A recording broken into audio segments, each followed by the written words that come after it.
On Christmas Eve, the city of New York was alive with the brilliance of its dazzling lights. The streets were adorned with festive decorations, and the harmonious ringing of church bells blended with the cheerful chatter of last-minute holiday shoppers. The cold air was filled with the scent of roasted chestnuts and the occasional sound of carolers, creating a perfect holiday ambience. Yet, amidst all this merriment and the hurried footsteps of the bustling crowd, no one paid attention to a lone Santa Claus sitting quietly against a cold brick wall. Tucked away in the dim shadows of Times Square's otherwise vibrant and glowing lights, he was easy to miss. His once bright red suit was now faded and threadbare, the white trim dulled from years of wear. His shoes, scuffed and dusty, bore the weight of countless steps taken across the city streets. Beside him lay an empty sack, its purpose unfulfilled on this cold winter night. This wasn't the jolly Santa Claus many expected to see during the holidays. This was Father Michael, a 75-year-old man who had once dedicated his life to serving others as a devoted priest.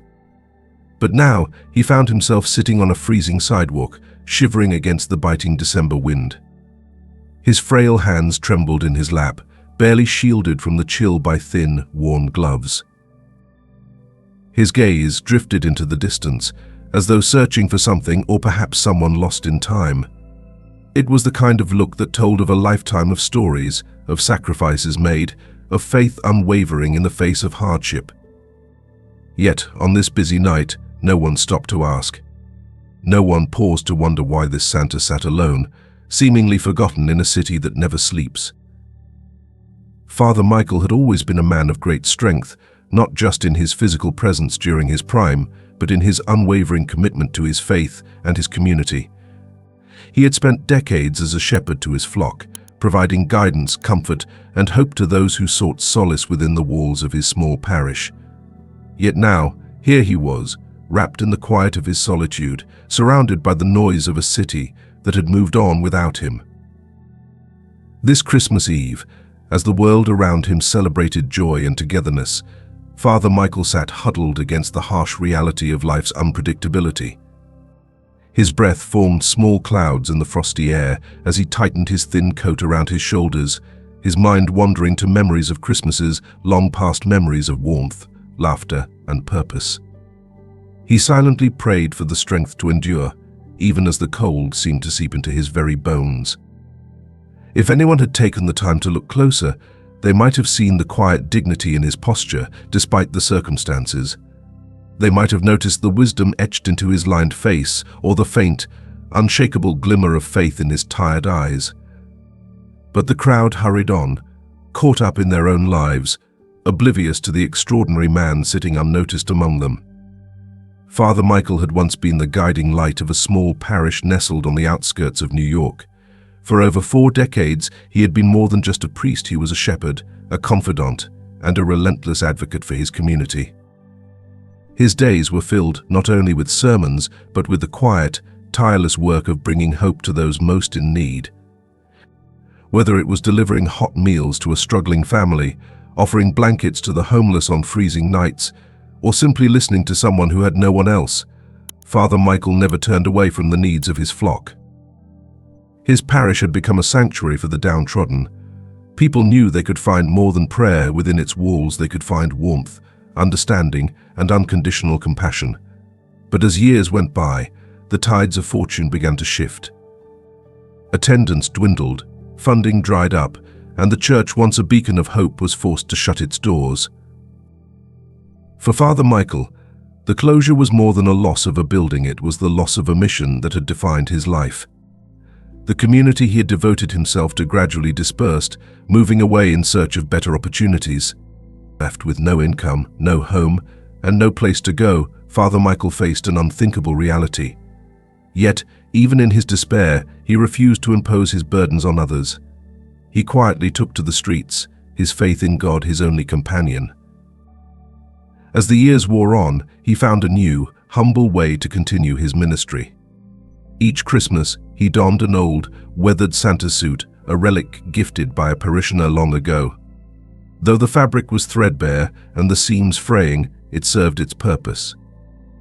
Michael would fill a small sack with whatever he could afford, simple candies or tiny toys, and walk the streets, seeking out children in need of a little holiday magic. Their smiles were his reward, a flicker of light in the long, cold nights. But tonight was different.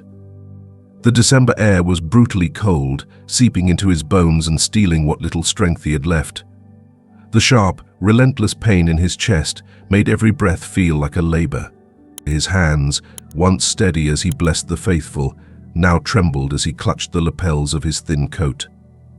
Sitting against the icy brick wall of a bustling New York street, Father Michael closed his eyes. He felt the weight of exhaustion pulling him down, the cold wrapping around him like a shroud. And yet, even in this moment, his faith remained steadfast. Whispering into the silence, he offered one final prayer. "Lord, if today is the day I meet you, please receive my soul in peace." As the city lights twinkled around him, the world moved on, unaware of the man who had spent a lifetime giving everything he had. Donald Trump, in the midst of his 2015 presidential campaign, had just wrapped up a high-profile charity event in Manhattan. Despite his packed schedule, he decided to take a walk through the city streets, soaking in the festive Christmas atmosphere. The air was filled with the sounds of holiday music and the chatter of last-minute shoppers, but something made him pause. At the edge of the bustling crowd, near a dimly lit corner, he noticed an old Santa Claus sitting against a brick wall. Trump stopped mid-step, his eyes narrowing. The man wasn't just resting, his frail hands clutched at his chest, and his body seemed to sag under the weight of exhaustion. The sharp contrast between the vibrant holiday cheer around him and the solitary figure in distress struck a chord. Trump, a man accustomed to luxury and the constant hum of cameras, couldn't just walk away. With purpose in his stride, he approached the man, his polished shoes clicking against the pavement. He crouched down, lowering himself to the man's level, and spoke gently but firmly. "Santa, why are you sitting here alone in the cold?" The elderly man stirred slightly, opening his weary eyes to look at Trump. His voice was hoarse, but carried a calm dignity as he replied, "I'm fine. Just need a moment to rest. Christmas is always a long night." Trump wasn't convinced. He could see the signs of struggle, the trembling hands, the pallor of his face, and the shallow breaths that seemed to take too much effort. His sharp eye, honed from years of business dealings, picked up on the signs of a man who was barely holding on. Without hesitation, Trump removed the expensive scarf from around his neck and gently draped it over the man's shoulders. "No," Trump said firmly, his tone leaving no room for argument. "You're not fine. Let me help you." The old man hesitated. He wasn't used to this kind of attention, and certainly not from someone like Donald Trump. He tried to deflect, to wave off the concern, but there was something in Trump's gaze and unwavering sincerity that made it impossible to lie. Sighing, the man lowered his head, the weight of his story pressing down on him. "My name is Michael," he began, his voice low but steady. "I used to be a priest. For years, I had a small church where I helped people who were struggling, but after the church closed, I had nowhere to go." Michael paused, as if gathering the strength to continue. His voice softened as he added, "I didn't want anyone's pity. So I found a way to do something meaningful, even if it's small. Dressing as Santa lets me bring a little joy to children who need it. Their smiles. They mean more to me than anything. They need joy more than I do." Trump listened intently, his expression uncharacteristically serious. He could sense the depth of Michael's pain, but also the remarkable resilience and humility in his words. For a moment, the noise of the city seemed to fade, leaving just the two of them in the quiet of an unexpected connection. "You've been giving everything to others," Trump finally said, his voice tinged with both admiration and disbelief. "But now it's your turn to let someone help you." Trump listened with uncharacteristic stillness, his piercing gaze softening as Michael spoke. There was something profoundly moving about the old man's story, a life spent in service, now reduced to quiet suffering. When Michael fell silent, Trump's jaw tightened, his expression resolute. "Father," he said, his voice low but firm, "you don't deserve this. This isn't how your story ends.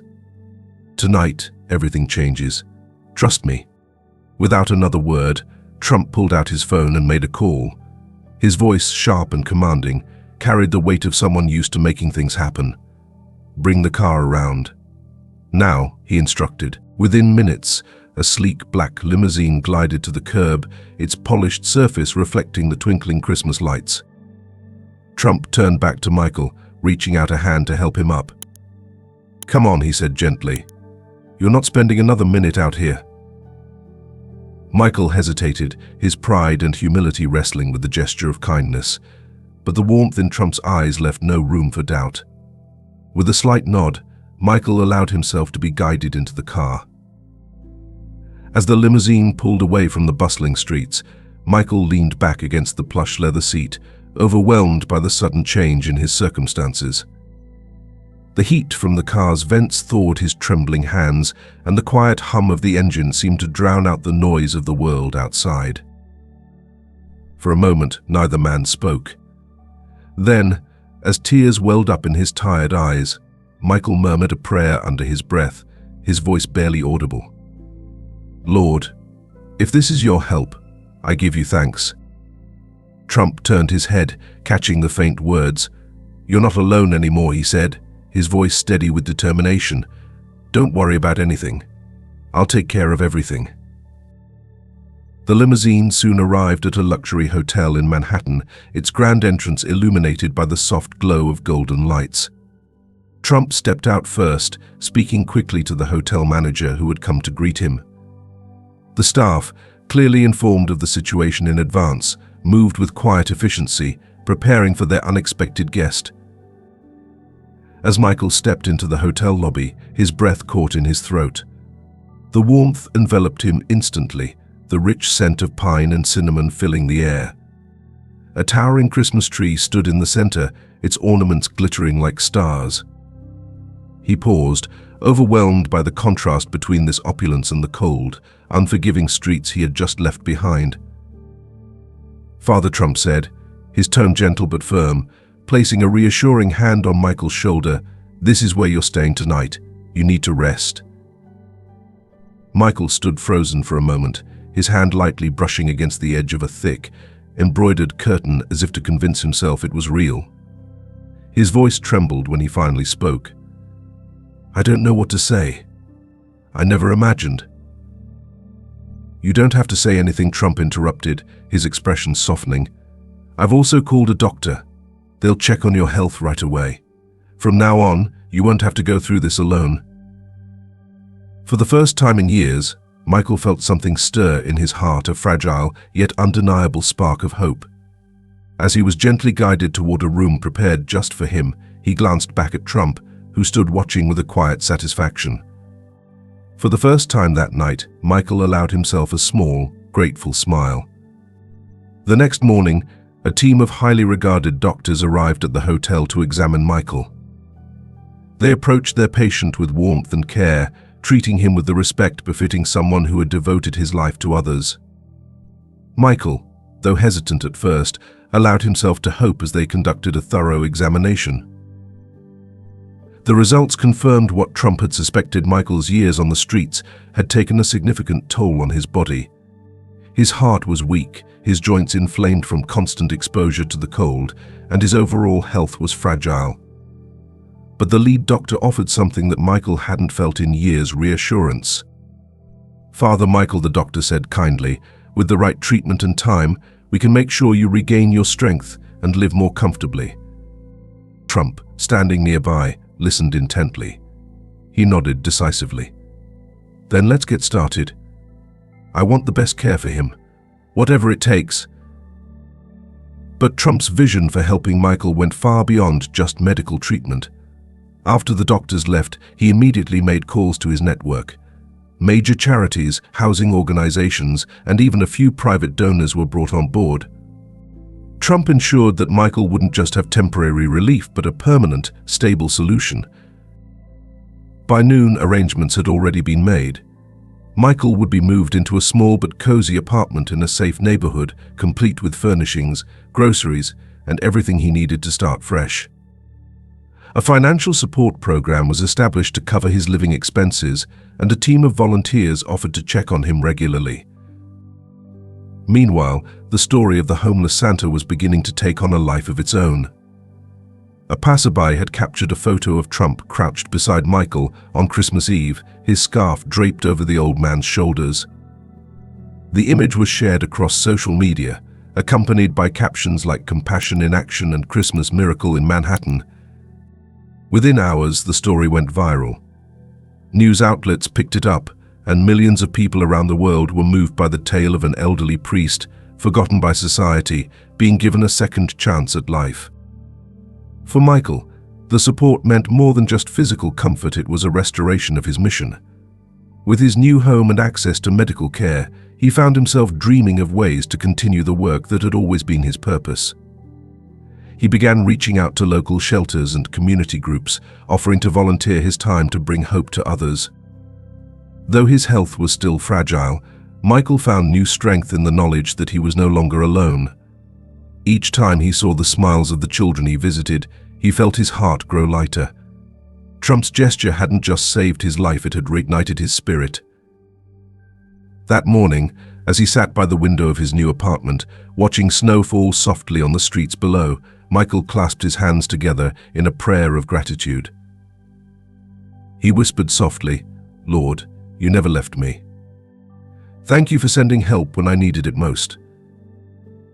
In that quiet moment, Michael realized that his story was no longer one of struggle, it was one of renewal, proof that even in the darkest times, compassion could light the way. A few months later, the transformation of Father Michael's life became a story celebrated by many. Trump, always one to see an opportunity to inspire others, organized a special event at one of his signature venues to honor individuals like Michael, people who had spent their lives in quiet service to others, often without recognition. The room was elegantly decorated, with warm lights casting a golden glow over the attendees. A mix of philanthropists, community leaders, and everyday people who had been moved by Michael's story filled the space. The atmosphere was festive yet reverent, as everyone seemed to understand they were witnessing something extraordinary. When Michael entered the room, all eyes turned to him. No longer the frail man huddled against a cold wall, he now stood tall, his step steady. He wore a brand new Santa suit, a thoughtful gift from Trump himself, tailored to fit perfectly. The red fabric was vibrant, the white trim plush, and the black boots gleamed under the lights. Yet it wasn't the suit that caught people's attention, it was Michael's face. There was a warmth, a quiet dignity, and a spark of life that hadn't been there before. Trump, standing at the front of the room, broke into a wide smile as Michael approached. He extended his hand, gripping Michael's firmly, and spoke with genuine admiration. "Father, you are an inspiration to everyone here. Your story, your resilience, your selflessness, it's what we all should strive for." There was a pause as Trump looked directly into Michael's eyes, his voice lowering slightly but growing in intensity. "Promise me this," he said. "Promise me you'll continue to help others, just as you've always done. The world needs more of what you have to give." Michael, visibly moved, took a moment before responding. He glanced around the room, at the faces of people who had come to celebrate not just him, but the power of compassion and faith. Finally, he met Trump's gaze, a steady smile spreading across his face. "I promise," he said, his voice steady, resonant with gratitude and determination. "I will spend the rest of my life spreading the kindness I've received. It's the least I can do to honor the blessings I've been given." The room erupted into applause, but Michael seemed to barely notice. He was lost in the weight of his own words, silently committing himself to a renewed mission. Trump, clearly moved, patted Michael on the shoulder. "I have no doubt you'll keep that promise, Father," he said. "You've already done so much, but I think the best is still to come." As the evening continued, Michael spoke with attendees, sharing stories from his life and the people he had helped. His humility and sincerity touched everyone he met, leaving a lasting impression. By the end of the night, it was clear that Michael wasn't just a guest of honor, he was a symbol of the event's true purpose, reminding everyone that kindness, no matter how small, has the power to change lives. In that room, surrounded by warmth and admiration, Michael felt something he hadn't in years: a profound sense of belonging. It was a reminder that, even after all he had endured, his story was far from over. And with Trump's unwavering support, he knew he could continue to make a difference, one act of kindness at a time. Years after that transformative Christmas Eve, the light of hope had become a beacon of compassion across the nation. The program, inspired by Trump's actions and Father Michael's resilience, extended its reach far beyond its initial goals. What started as an effort to support the homeless and forgotten turned into a movement that redefined how society cared for its most vulnerable. Father Michael, now in his 80s, lived a life that reflected the essence of the movement. His once frail body had gained strength through medical care, and his spirit had only grown more robust with time. From his cozy apartment, he often traveled to speak at events, sharing his story with people from all walks of life. Whether it was a room full of CEOs, a church congregation, or a group of children at a shelter, his message was always the same: kindness saved my life. Now, I live to pass it on. At every event, Father Michael would bring his Santa suit not because it was required, but because it had become a symbol of joy and hope. The red fabric, now bright and new, represented not just a festive tradition but the love and compassion that had been shown to him when he needed it most. Trump, though busier than ever with his commitments, stayed deeply connected to the program. At its core, the Light of Hope wasn't just a charitable initiative, it was a testament to the power of small, human acts to create profound change. Trump often said, "This isn't about politics, business, or publicity. It's about people. It's about doing what's right." One December, on the anniversary of that pivotal Christmas Eve, the Light of Hope hosted its largest event yet, a nationwide celebration of kindness. Major cities across the US participated, holding parades, donation drives, and community gatherings to honor those who lived lives of quiet service. The highlight of the event was a gathering in New York City, near the very spot where Trump and Father Michael had first met. A stage was set up under the bright lights of Times Square, and the crowd that gathered was unlike any the city had seen. People of all ages and backgrounds came together to celebrate the idea that no one is too small or too broken to matter. Father Michael was, of course, the guest of honor. Wearing his signature Santa suit, he addressed the crowd with his usual warmth and humility. His voice, though soft, carried an undeniable strength. "I've lived long enough to know that life doesn't always go the way we hope. I've seen hardship, loss, and loneliness, but I've also seen miracles. And I stand before you today as living proof that kindness can change everything. You don't need wealth or power to make a difference. You just need to care. So, my friends, go out and care for someone. Listen to their story. Share what you can. It's not about how much you give, it's about how much heart you put into it." When Father Michael finished, the applause was deafening. Trump, standing off to the side, watched with pride. As the crowd began to quiet, Trump stepped forward, shaking Michael's hand before turning to the audience. "Father Michael is right," he began, his voice clear and steady. "This isn't about grand gestures or big headlines. It's about the small things, the moments when we choose to stop and help someone instead of walking past. The moments when we listen instead of ignore. Those moments add up. They change lives. They build a better world." Trump paused, looking out at the crowd. "So tonight, let's commit to this together. Let's make kindness the legacy we leave behind." That night, the event raised millions of dollars for programs aimed at eradicating homelessness and providing long-term support for those in need. But the real success wasn't measured in dollars. It was measured in stories of people who had been helped, who had been inspired, and who now carried the torch of kindness forward. Father Michael lived to see the fruits of this movement grow far beyond what he ever imagined. In his final years, he continued to spread the message of compassion, not just through words but through actions. On his last Christmas, he donned his Santa suit one more time, delivering gifts to children in a shelter. His smile, warm and genuine, left an indelible mark on everyone who saw him. After his passing, the Light of Hope established a scholarship in his name, ensuring that his legacy would live on in those who dedicated their lives to helping others. The story of Father Michael and Donald Trump is more than just an account of one man helping another. It's a reminder of what we're all capable of when we choose compassion over indifference. It challenges us to see the humanity in everyone, no matter their circumstances, and to recognize that even the smallest act of kindness can ripple outward in ways we can't predict. In a world often consumed by division and distraction, this story serves as a beacon of hope. It shows us that true change doesn't come from grand declarations or empty promises, it comes from action.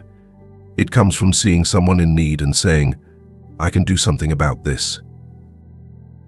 As you reflect on this story, ask yourself, what can I do today to make a difference? It doesn't have to be monumental. Maybe it's a kind word to a struggling coworker. Maybe it's taking a moment to listen to someone who feels unheard. Maybe it's donating a coat, a meal, or your time to someone who needs it. Remember, kindness isn't about perfection or wealth, it's about intention. It's about being present enough to notice when someone needs help and brave enough to step in. Father Michael's story teaches us that it's never too late to change a life, not just someone else's, but your own. Because when we give, we also receive. When we light someone else's path, our own path becomes brighter. So as you go about your day, carry this story with you. Let it remind you that every person you meet is fighting battles you may never see. Let it inspire you to be the hand that lifts, the voice that encourages, and the heart that loves. Because in the end, it's not about how much we own or achieve. It's about the lives we touch and the kindness we leave behind. That's the legacy worth striving for. And who knows? The next time you stop to help someone, you might just spark a movement of your own, a light of hope that shines far beyond what you ever imagined. Pause for a moment, dear friend. You've just read a story that isn't merely about kindness, it's a reminder that we are called to love and serve one another. If this story touched your heart, let it be a seed of hope. Show your support by liking this post, sharing your thoughts in the comments, and subscribing to join this community of compassion. Just as Christ said, "Let your light shine before others, that they may see your good deeds and glorify your Father in heaven," Matthew 5:16. Your small act, whether a comment, a share, or a simple like, can be the light that inspires someone else. Together, let's spread hope, kindness, and love. Let's build a community that reflects the grace we've been given.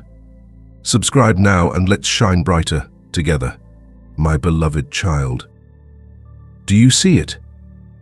In the quiet streets of New York, amidst the dazzling lights and the joyful noise of the season, a man sat alone, unseen by the world, but not unseen by me. For I, the Lord your God, have never forsaken the least of these. I see the weary, the forgotten, and the broken-hearted. I hear their silent prayers. And just as I sent help to Father Michael through an unexpected hand, I say to you now, I will make a way where there seems to be no way. This story is not just about compassion, it is about the power of divine intervention. I can use anyone, at any time, to answer a prayer, to lift a life, to bring hope where despair has taken root. Did I not say, "Whatever you did for the least of these brothers and sisters of mine, you did for me," Matthew 25:40. Look beyond what the world sees. Do not turn away when you see someone in need, for in their eyes you may find my reflection. You are called to be my hands and feet on this earth, to shine my light where darkness lingers.